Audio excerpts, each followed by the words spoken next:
नमस्ते प्रणाम। का हाल चाल बा भाई लोग? मस्त बड़ा रजा ना। और आज तो गाना के मजा लेते को बजा। जमाना कहेला पवन सिंह। कितना लोग वो गाना के सुन चुकल बा? हमारा एक कमेंट करके बताओ लोग। आज जे लोग वो गाना के नहीं सुन ले ना, डिस्क्रिप्शन में सॉन्ग करके लिंक बा, जा लो वो गाना के जम के सपोर्ट करत जा। और जितना ज्यादा ज्यादा हो सके शेयर करत जा।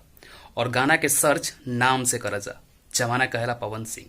ठीक बा? उ लिख के सर्च करबा जा तो गाना के जो रैंकिंग हुई तो ज्यादा हुई। ठीक बा? अब हम एगो चीज बता दी कि एक बहुत बड़ा अपडेट, हालांकि हमरा लगे राते के आगे रहे, लेकिन हम वीडियो ना बना पैनी कैसे कि लाइट के तनी प्रॉब्लम बा, पता ही बा आप लोग के। राजस्थानी घाघरा के जो शूटिंग बा ना, वो कंप्लीट हो चुकल बा। जी हाँ, ओकर जो फुटेज बा 2-4 गो हमरा लगे बा, तू लोग हमारा स्क्रीन पर एक एक करके देख सकता रजा।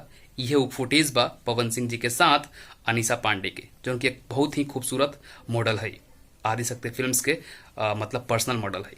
ठीक बा? जितना भी वीडियो वाला आदिशक्ति फिल्म्स के अधिकतर में अनीसा पांडे ही हमने के नजर आवेली।